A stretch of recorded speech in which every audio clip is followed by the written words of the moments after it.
Hi everyone, मैं हूं सतीश कुमार और स्वागत है फिर से अपने यूट्यूब चैनल आज का डेमो में।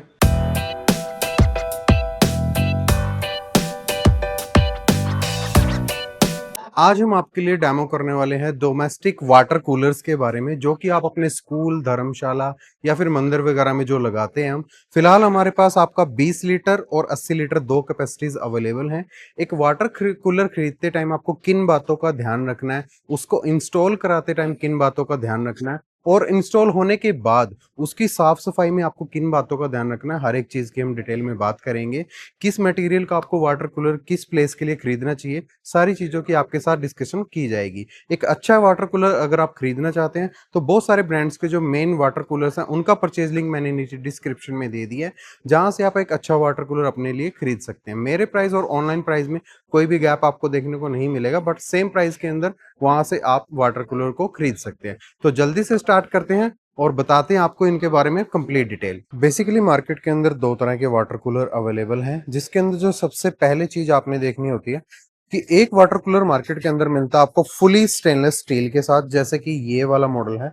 यहाँ पे आपको जो फ्रंट, साइड और जितने भी इसके पार्ट्स हैं वो सारे के सारे आपको नीचे तक सारे के सारे फुली स्टेनलेस स्टील के अंदर मिलेंगे।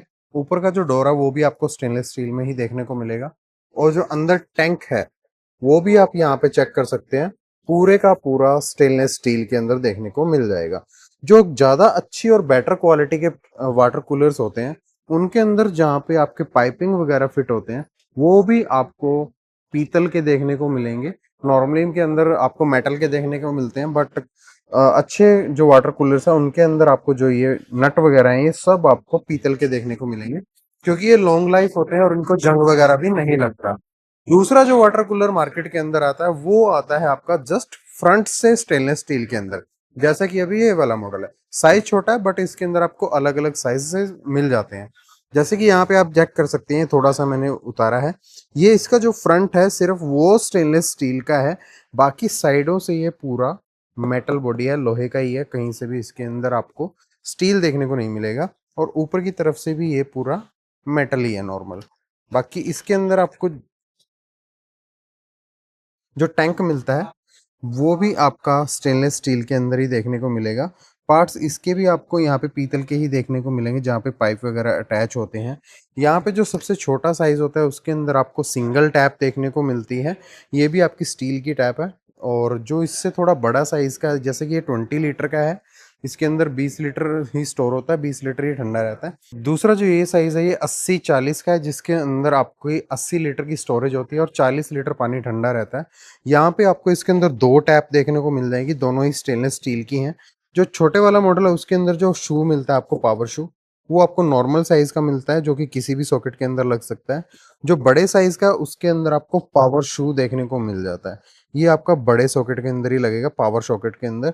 और इससे ऊपर के जो साइजेस आते हैं 120 लीटर का या फिर 150 लीटर का, सबके अंदर आपको पावर शू ही देखने को मिलेगा। मेरी पर्सनल रिकमेंडेशन ये है कि आपको स्टेनलेस स्टील के अंदर ही लेना चाहिए, क्योंकि इसको कभी भी रस्ट नहीं लगता। चाहे इसके सामने से जब पानी गिरता रहता है तो सामने की तरफ से रस्ट लगना स्टार्ट हो जाता है या साइडों से रस्ट लगना स्टार्ट हो जाता है, इसके अंदर कोई भी रस्ट वगैरह नहीं लगेगा। लॉन्ग लाइफ ही आपका चलता रहेगा, गलेगा नहीं, तो ये जाहिर सी बात है लॉन्ग लाइफ रहने ही वाला है। बट जो दूसरा मॉडल है उसके अंदर प्रॉब्लम क्या आती है, सामने से वो ठीक रहता है बट साइडों से उसको रस्ट लगना स्टार्ट हो जाता है, गलना स्टार्ट हो जाता है, जिसकी वजह से उसकी लाइफ कम हो जाती है और वो ज़्यादा लंबे समय तक टिक नहीं पाता, और फिर उसको हमें चेंज करना पड़ता है। क्योंकि ऐसी जगह पे जहाँ पे ये वाटर कूलर इंस्टॉल किए जाते हैं, लगाए जाते हैं, वहाँ पे ज़्यादा ध्यान नहीं रखा जाता, पानी कहाँ गिर रहा है किसी को कोई मतलब नहीं होता।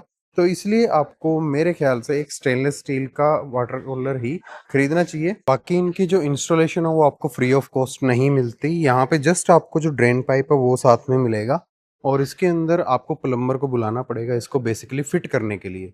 और इसके अंदर कुछ चीज़ों को आपको फिट होने के बाद ध्यान रखना होता है।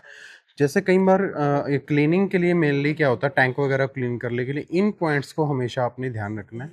मैं आपको थोड़ा डिटेल में बता भी देता हूँ। जैसे कि सबसे पहला है install line filter for clean water. आपको जब इसके अंदर इनलेट पाइप जो आप देते हो उसके बाहर आपको एक फिल्टर जरूर लगाना है, ताकि टैंक के अंदर आपका साफ पानी आए और उसके अंदर बैक्टीरिया वगैरह ना हो।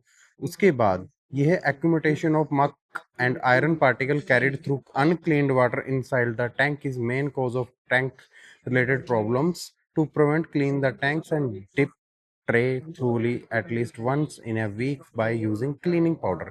इसका मतलब ये है कि आपको इसके जो टैंक है इसके अंदर कई बार आपके इनलेट पानी से आयरन वगैरह के मटेरियल अंदर आ जाते हैं, तो आप उनको ध्यान से क्लीन करना है। और ऑब्वियसली इसका जो टैंक है या फिर ये ट्रे है, इसको आपने क्लीनिंग पाउडर से एक बार जरूर क्लीन कर लेना है एक हफ्ते के अंदर। उसके बाद don't use plastic sorry metallic brush for cleaning, use nylon brush only. आपको प्लास्टिक वगैरह के या फिर नाइलॉन वगैरह के ब्रश ही यूज करने हैं इसको साफ करने के लिए। कोई भी मेटेलिक ब्रश नहीं यूज करना है, क्योंकि वो इस जो ये स्टील है इसके ऊपर जो कोटिंग है उसको खराब कर देता है। उसके बाद remove plastic cover sheet from SS panel after installation. Fit होने के बाद जो इसके जो मेन पैनल्स हैं इनके ऊपर जो ये प्लास्टिक चढ़ी हुई है इसको आपने रिमूव कर देना है। और इंस्टॉलेशन के लिए आपको ये सारे पॉइंट्स जो हैं सामने यहाँ पे मेंशन भी है, वैसे मैं बता भी देता हूँ। आपको एक वोल्टेज स्टेबलाइजर भी लगाना है इसके ऊपर अच्छी कूलिंग के लिए। दूसरा, इसके अंदर आपको एमसीबी भी इंस्टॉल करनी है ताकि पावर इशू वगैरह ना आए। Water cooler should be 18 inch away from building wall, दीवार से इसको लगभग 1.5 फीट यानी कि 18 इंच दूर रखना है। Customer shall keep the water tank filled with water at all time. खाली आपको इसको नहीं चलाना है, आपको हमेशा इसके अंदर पानी को फिल करके रखना है ताकि इसके कंप्रेशर के ऊपर कोई भी डिफेक्ट वगैरह ना हो, क्योंकि इसके अंदर कंप्रेशर और फैन दोनों लगे होते हैं और उनकी वारंटी भी काफ़ी कम होती है। आपको वाटर कूलर्स के ऊपर कंप्रेशर की जो वारंटी है वो तो या 1 ही साल मिलती है या फिर 2 साल मिलती है। उसके बाद gate valve to be provided before inlet water connection to the water cooler. Gate valve यहाँ पे बैक साइड में आपको लगा के रखना है, कभी भी ऑन या ऑफ कर सको। In case of the water cooler is connected with RO system, customer must use water sensor with float valve to stop the water overflow. अगर आप इसके पीछे एक वाटर फिल्टर भी लगाते हैं तो आपको एक वॉल्व फ्लोट वाल्व भी लगाना है ताकि ओवरफ्लो को रोका जा सके। अंडर कैपेसिटी आरओ सिस्टम में डैमेज द वाटर कूलर।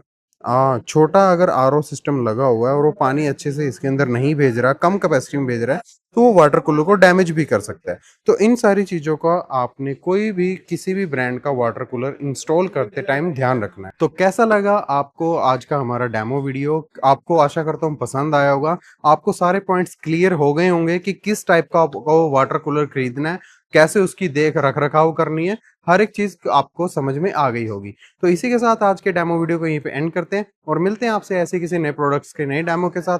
तब तक नेक्स्ट टाइम के लिए ओके, टाटा, बाय बाय।